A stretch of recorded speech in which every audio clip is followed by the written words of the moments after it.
My fiancée announced, "I'm wearing black to the wedding. White is too basic." I said, "It's your day too." Then she posted her edgy bride outfit, my grandmother's funeral dress she'd taken from my closet. When I showed my family the photo and they recognized it immediately, 30 male, need to get this out because I've been walking around my apartment for 3 days feeling like I'm losing my mind, and every time I try to explain the situation to someone out loud, I sound insane. So here goes. My grandmother passed away 2 years ago. She was 89, lived a full life, sharp as a tack until the last few months.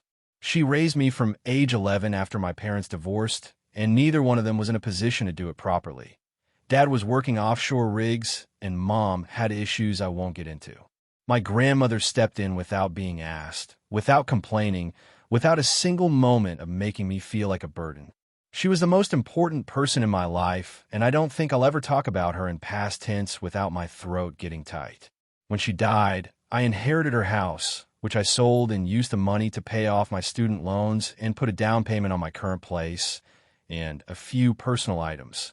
Some furniture, her recipe box, a set of pearls she wore on her wedding day that are in a safe deposit box, and a dress. The dress needs explaining. It was a black silk dress, vintage 1950s, fitted with a high neckline and 3/4 sleeves. My grandmother bought it in the early 60s and wore it to every significant occasion that required black for the rest of her life. Her mother's funeral, her brother's funeral, her husband's funeral in 1998, her best friend's memorial in 2014. It was her dress for her grief, and every woman in my family knows it on sight. My aunt used to joke that the dress had attended more funerals than most pastors. When my grandmother died, I specifically asked for that dress. Not because I'd wear it, obviously, but because it was hers. It smelled like her perfume, white shoulders, even after 2 years in my closet. Holding it was the closest thing I had to hugging her. It lived in a garment bag in the back of my bedroom closet, and I hadn't told many people I had it because it's not the kind of thing a 30-year-old guy usually explains well. My fiancée knew about it. I told her the story early in our relationship, showed her the dress, explained what it meant, even got a little emotional talking about my grandmother, and she'd held my hand and said it was beautiful that I kept it. That was 2 years ago. That moment was one of the reasons I fell in love with her. We've been together 2.5 years, engaged for 7 months. Wedding planned for this fall. About 90 guests, modest budget, nothing crazy. I've been excited. Genuinely, stupidly, heartfully excited. First person I'd ever wanted to marry. About 3 weeks ago, she started talking about her wedding outfit. We'd already discussed it casually. She'd been looking at white dresses, sent me some links, the usual. But then she came home one evening and announced that she'd had a creative breakthrough. I've decided I'm wearing black to the wedding. Me, okay. Like a black accent, black shoes. No. A black dress. Head to toe. White is too basic. Every bride wears white. I want to make a statement. Me, what statement? That I'm not like every other bride. That our wedding is different. I want people to walk in and go, wow, she's bold. Look, I'm not a controlling guy. I genuinely believe she should wear whatever makes her happy on our wedding day. If she wanted to wear black, purple, neon green, I'd have been fine with it. My only thought was she's going to look great in whatever she picks. So I said, me, it's your day too. If that's what you want, go for it. She seemed surprised that I didn't fight her on it. Almost disappointed, like she prepared arguments she didn't get to use. But she recovered quickly and said she already had the perfect dress in mind and not to worry about it. I didn't worry about it. I should have. Last Tuesday, she posted a photo on her Instagram. Story first, then a grid post. The caption was something like, "When the bride goes black, black heart, not your grandmother's wedding." Hashtag edgy bride, hashtag breaking tradition. It was a mirror selfie. She was wearing a black silk dress with a high neckline and 3/4 sleeves. Fitted, vintage looking, because it was vintage, because it was my grandmother's funeral dress. I didn't recognize it immediately from the photo. She'd styled it differently, added a belt, had her hair up, but something about the silhouette nagged at me. I went to my closet. The garment bag was there. I unzipped it. Empty. I stood in my closet for a long time. My ears were ringing. You know that feeling when your body figures out something is wrong before your brain catches up? That. I went back to the photo and zoomed in. The neckline, the sleeves, the way the silk caught light. It was the dress. Without question. My grandmother's dress that she'd worn to bury the people she loved most in the world. The dress I'd told my fiancée the story behind. The dress I'd shown her and gotten emotional about was now an Instagram aesthetic. I called her. She didn't answer. I texted, "Is that my grandmother's dress in your post?" She replied 20 minutes later, "Babe, it was just sitting in your closet doing nothing. It's gorgeous. It's exactly the vibe I wanted. Aren't you happy I'm honoring her by wearing it?" I'm going to be honest. I didn't respond for about an hour. I sat on my bed and I could smell white shoulders, or I thought I could, and I pressed my palms into my eyes until I saw spots. I wasn't angry yet. I was something worse. I was hurt in a place I didn't know was still exposed. When I did respond, I kept it short. That dress was not yours to take. We need to talk about this in person. Her, "OMG, you're being so dramatic. It's a dress. I'm literally paying tribute to your grandmother by wearing it to the most important day of our lives." Me, my grandmother wore that dress to funerals. Exclusively. It's a mourning dress. You're wearing a mourning dress to our wedding and calling it edgy. Her, it's called repurposing. It's fashion. You wouldn't understand. I didn't respond after that. I needed to think. And I needed to not say something I couldn't take back, because what I wanted to say at that moment would have ended everything right there. Instead, I did something else. I sent the Instagram photo to my aunt, my grandmother's only surviving daughter, the woman who'd watched her mother wear that dress to every funeral for 40 years. My aunt called me within 3 minutes. She was already crying. "Baby, is that Mama's dress? Is that her funeral dress? Why is that girl wearing it? Why does it say not your grandmother's wedding? That is your grandmother's dress." I explained. My aunt went quiet in that specific way Southern women go quiet before they get very, very loud. Then she said, "Forward me that picture. Right now. I'm calling your uncle and your cousin and every person in this family who sat in a pew and watched Mama walk in wearing that dress to say goodbye to someone she loved." Within 2 hours, my phone was going off nonstop. My uncle, a man who doesn't text ever for any reason, sent me a message that just said, "Son, handle this or I will." My cousin, the one who'd been closest to my grandmother besides me, called me in tears and said she wore that dress to my mother's funeral. I watched her zip it up in the church bathroom. That's not a costume. That's sacred. My fiancée, meanwhile, was getting comments on her Instagram post, mostly from her friends, stunning, obsessed, queen behavior. She was responding with heart emojis and smiley faces. She had no idea what was about to hit her. I haven't confronted her yet. Not fully. I know I need to, but I want to do this right, and right doesn't mean in the heat of the moment. More coming. Update 1, 5 days later. Okay, y'all were right in the comments. I needed to handle this directly. Here's what happened. First, some context I left out of the original post because I was still processing. When I said my fiancée took the dress from my closet, I don't mean she sneaked in like a burglar. We spend most nights at my apartment. She has a key. She has clothes in my drawers. She has access to my closet the same way you'd have access to a shared space with someone you're about to marry. But, and this is the part that matters, she knew what that dress was. I showed it to her. I told her the story. I got emotional in front of her about it. And she took it anyway, without asking, because she decided her wedding aesthetic mattered more than my grief. That's not borrowing. That's entitlement. Day 1 after my aunt found out, I came home from work and my fiancée was at my apartment. She'd cooked dinner, which she rarely does, and had wine poured. I recognized the setup immediately. She knew something was coming and was trying to soften the ground. Her, "Hey babe, I made that pasta you like." Me, "I need the dress back." Her, "Can we eat first?" Me, "No, the dress." Now, her face did that thing where someone's smile doesn't leave, but their eyes go completely flat. She set down the wine glass. Her, "I don't have it here. It's at the tailor." My stomach dropped.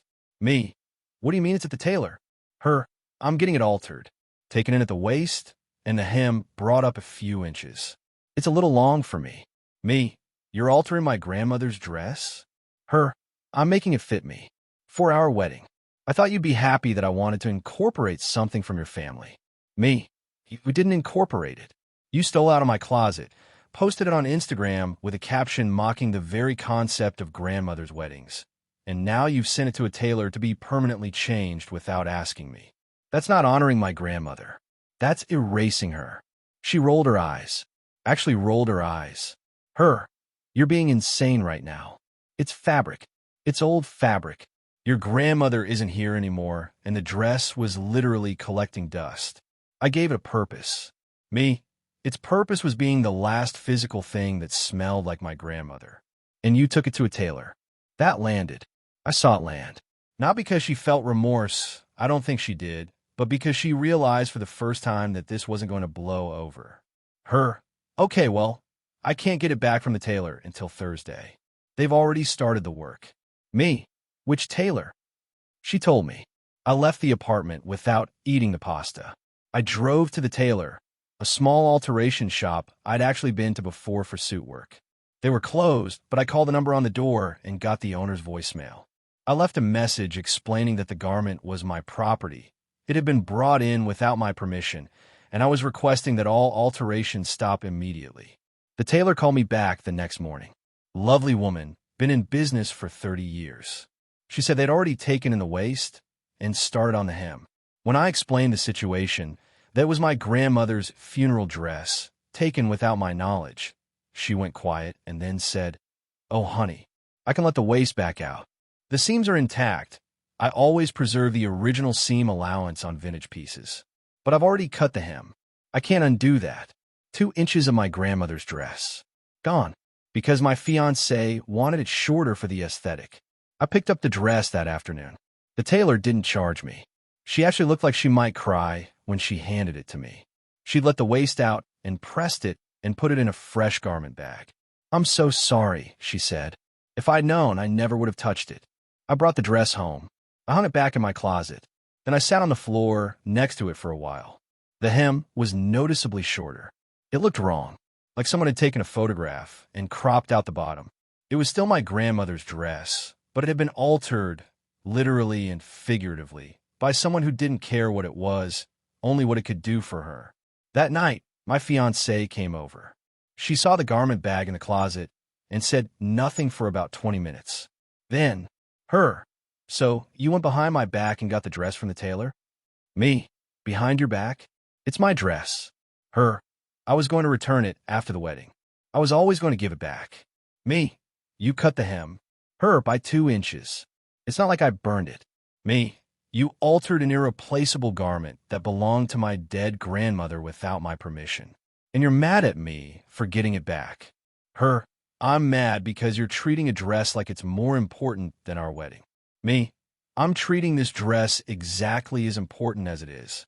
You're treating our wedding like it's more important than my family's grief. Those are not the same thing." She didn't have a comeback for that. She picked up her bag and said she was going to stay at her friend's place for a few days and that I should think about my priorities. The next day, her mother called me. And folks, if you thought my fiancée was entitled, let me introduce you to the woman who raised her. Her mom, "I heard you and my daughter are fighting over a dress." Me, "We're not fighting over a dress. We're dealing with the fact that she took my grandmother's funeral dress from my closet without asking, posted it on social media, and sent it to a tailor to be altered." Her mom, "Okay, but she's the bride. She gets to pick her outfit. That's literally the one thing the bride gets to decide." Me, "She gets to decide from things that belong to her. My grandmother's dress is not hers." Her mom, "You're going to throw away a wedding over a piece of old clothing? Do you know how much we've already spent? The deposit on the venue is non-refundable.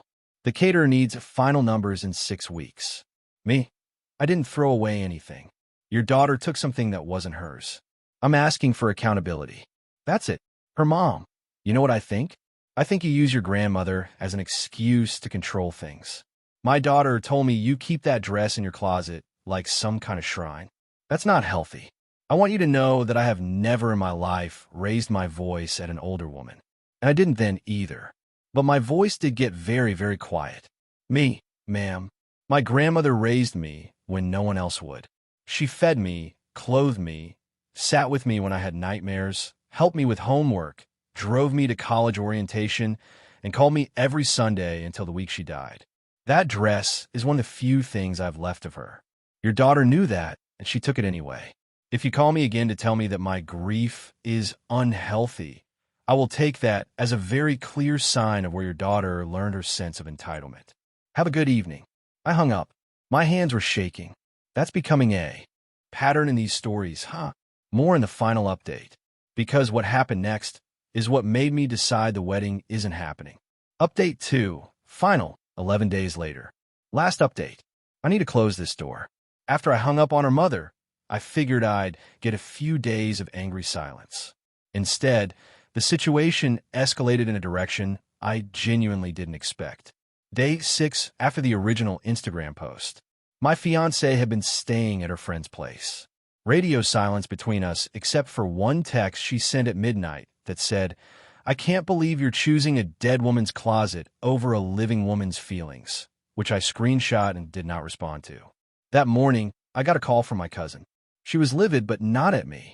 Apparently, my fiancé had contacted her directly, found her on Facebook, sent her a message.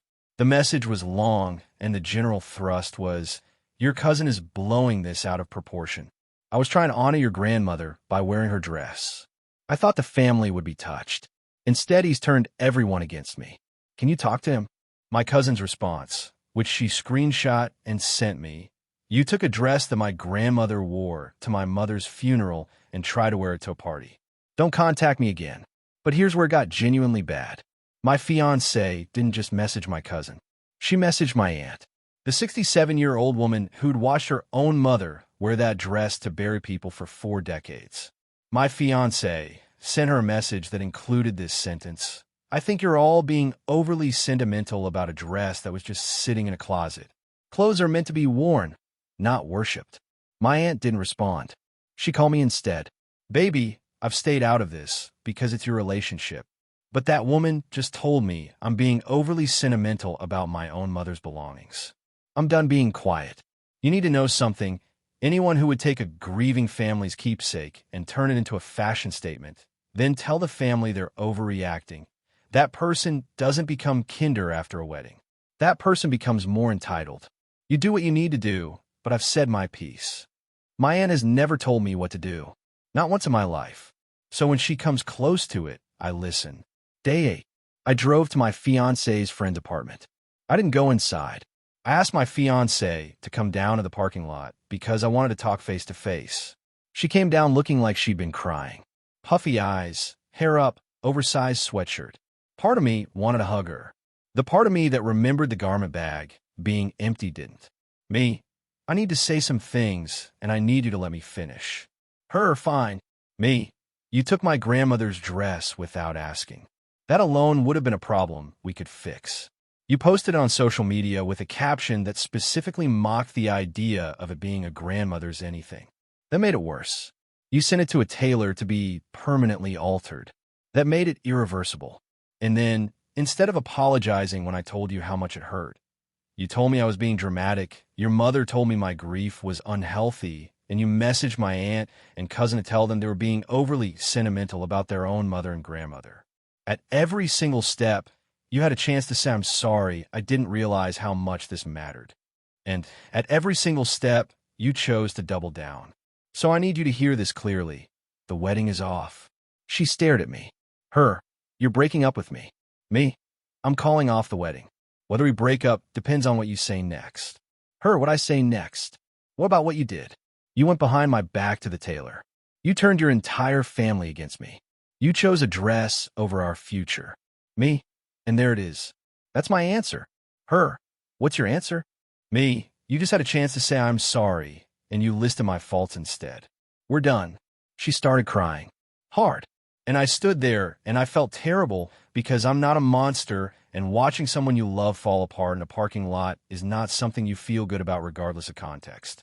But I also felt something I hadn't felt in weeks. Certainty. Bone deep, unshakable certainty that I was making the right choice. Me, I'll leave your things in a box by my door. You can pick them up this week. Please leave my key under the mat. I drove home. I called my aunt and told her the wedding was off. She said, I'm proud of you, and I'm sorry it came to this. My cousin sent a text that just said, we're here for you. My uncle, the one who doesn't text, sent, you did right. Now, the consequences. Because calling off a wedding isn't a clean break. It's a mess. An expensive, logistical, emotionally gutting mess. The venue deposit, $3,500, was non-refundable. I'd paid it. That money is gone. The caterer let me cancel with a $600 penalty since we were still outside their final notice window. The photographer was understanding and refunded everything except a $200 booking fee. All told, I lost about $4,300 in deposits. That stings. I'm not going to pretend it doesn't. That's real money for someone who works in supply chain logistics and doesn't make six figures. My fiancée, sorry, my ex, apparently lost more. She'd already bought accessories for the outfit. Shoes, jewelry, a custom veil. Yes, a black veil because commitment to the bit, I guess, totaling around $1,800 according to what she told her friend, who told a mutual friend who told me. Not my problem, but I'm including it because people will ask. The bigger consequence was social. And I didn't engineer this. It happened organically. When I called off the wedding, I had to tell people. Not in a dramatic announcement, just practically. Family members who'd booked travel. Friends who bought gifts. Co-workers who'd requested time off. When they asked why, I didn't lie, but I didn't embellish either. I said, she took something of my grandmother's that was very important to me, altered it without permission, and when I expressed how much it hurt, she doubled down instead of apologizing. I realized we have fundamentally different values. That's it. That's all I said. I didn't show them the Instagram post. I didn't share the texts. I just told the truth in one sentence and let people draw their own conclusions. But my family, specifically my aunt and my cousin, were less restrained. Not maliciously. They're just the kind of family that talks. My aunt told her church friends. My cousin told her book club.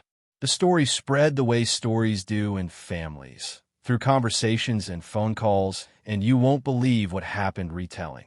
And the story, even in its most basic form, is damning. She took his dead grandmother's funeral dress and wore it for Instagram content. Doesn't need embellishment to be devastating. Within about a week, the story had reached my ex's social circle through overlapping connections. We live in the same metro area. We have mutual acquaintances. And this is the kind of story people repeat because it's genuinely shocking. Her edgy bride Instagram post, the one she kept up this whole time, started getting new comments. Not from my family. From people who'd heard the story secondhand and went looking for the post. Comments like, wait, is this the dress that belonged to his grandmother? And this is so much worse now that I know the context. She deleted the post, but screenshots were already out there because they always are. Two of the bridesmaids, women I liked and respected, reached out to me independently. Both said versions of the same thing. They'd noticed controlling behavior from my ex throughout the wedding planning, but hadn't wanted to say anything. One said my ex had told the bridal party that I was too attached to the past and needed to move on from the grandmother thing. She'd been framing my grief as a character flaw to her friends for months. That one hurt. Not in the sharp, immediate way that finding the empty garment bag hurt. In the slow, dawning way of realizing someone had been undermining your emotional credibility behind your back while smiling at you over dinner. The last thing that happened, and this is the part one keeps thinking about, was that her mother called me one final time.